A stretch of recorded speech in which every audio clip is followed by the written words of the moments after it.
Welcome friends to another Stuff Station 1 review from my collection of timepieces and accessories from a broad price range. Items are showcased for their aesthetics, materials, manufacturing or downright quirkiness. Now, today's video friends is really a continuation of my feature for the Zenith Chronomaster, reference number 020240 410, and in this video I'm going to be focusing on a little bit about the background on the dial. The Chronomaster actually first aired during 1994 Basel Fair, and the production of it actually ceased around 2010, so it had quite a long uninterrupted production run.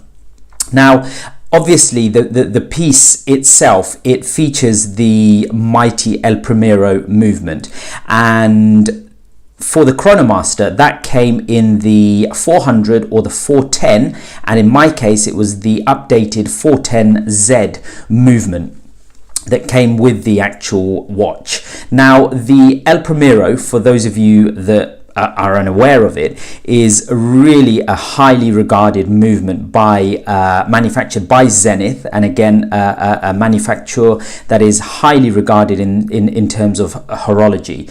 And it was basically launched in 1969, and it was the world's first automatic chronograph, and it not only that, it boasted a high beat movement. It was a high beat, so it oscillated at 36,000 vibrations per hour, and it was really heralded as a breakthrough and a technological breakthrough, because it was the first chronograph again that was highly accurate, and it was able to record measurements within 1/10 of a second.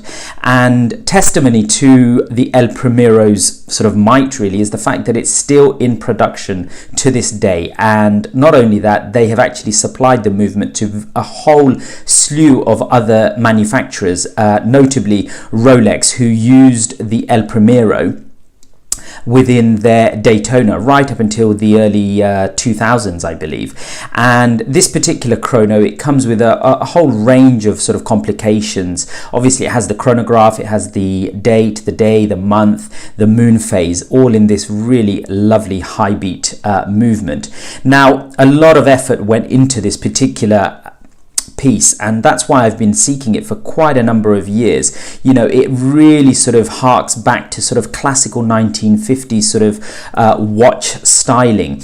It comes, you know, with a COSC certificate, so it's chronometer rated, and in 1998 I believe the value of this particular piece was around 6,900 euros, which in, well, based with inflation in today's market, that would equate roughly to around 9,855 euros, and in sterling that's about 8,800 pounds or $11,200. And for me, really, that is a really competitive value. It's for a highly complicated, beautifully executed chronometer watch.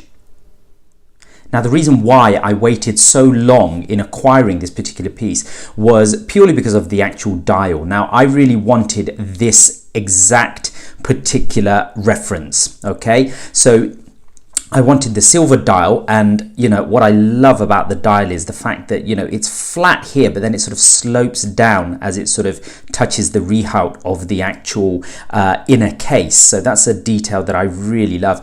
The printing is just so crisp, you know, right the way from the tachymeter scale to all the other printing sort of elements. Even the Swiss made is just so crisp and really legible. What I also really love is the mixture of the Roman numerals, and if you have a look, this is the sheer attention to horological sort of details. The actual numerals themselves, they are not joined, usually to cut corners. Manufacturers will actually cast this white gold ruthenium alloy and sort of join them up with a connecting small sort of like piece. But here you can see that each one of these Arabics has been manufactured individually and then applied. So you know that will have had to have been drilled from the reverse side and then inserted in through the front of the dial. So you know that takes a fair amount of work. Okay, so I really love the attention to detail there.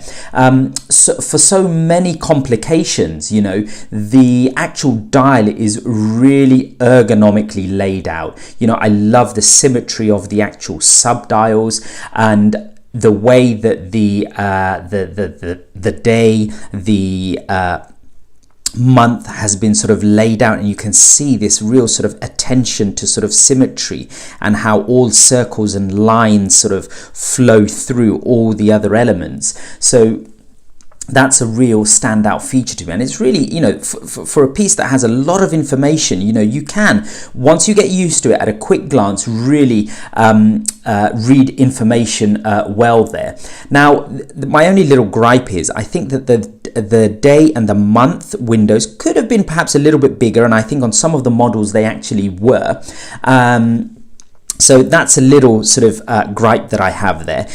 The other reason why I really wanted this particular detail was because of the guilloche work. Now guilloche is basically a hand process where you have a machine and it turns, or rather it sort of hand engraves these patterns on there, and we can see the two sort of different textures that we've got going on, and you can actually see the textural sort of difference there. So you know, I really wanted this guilloche, and this guilloche sort of came into effect on the later Chronomasters. The earlier ones were just simply sort of, you know, printed dials with sort of these 3 sub dials. So the guilloche work is just lovely, and it really sort of, when you sort of catch it in different lights, it really catches it really nicely, and all those different textures. I love the Dauphine style hands, and one of the things that I really love about this is that it has, you know, these curved hands, and you can also see it on the chronograph hand there as well, and that can only be done by hand. So really lovely touch there. Also, you know, we've got black polishing, okay, on the actual hour and minute hands, and in certain lights you can see that it's very black, but then in other lights you can see it's totally silver, and that is because this has been black polished, and black polished is the highest level of polishing that you can actually attain when you're working with sort of metals. And companies like Patek Philippe, Alanger and Zerner, they will all employ this use of high level sort of polished finish. The moon phase is lovely. It has a tempered blue, heat blued finish to it.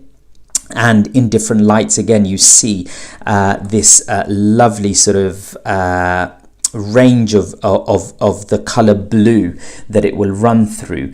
The actual diameter of the dial is actually quite small compared to the actual case, and if you have a look, the actual wall thickness of the case is actually quite thick, so the dial is actually quite small, and the fact that they've managed to make it so legible is actually testimony to the ergonomic sort of integrity of Zenith as a brand.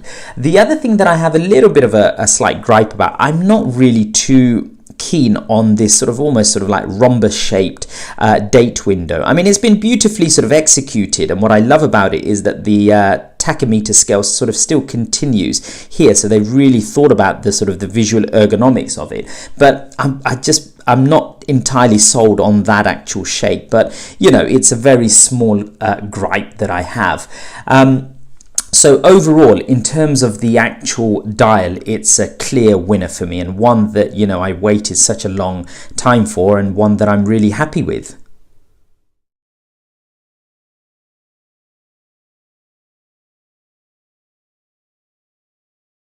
So I hope you've enjoyed this video.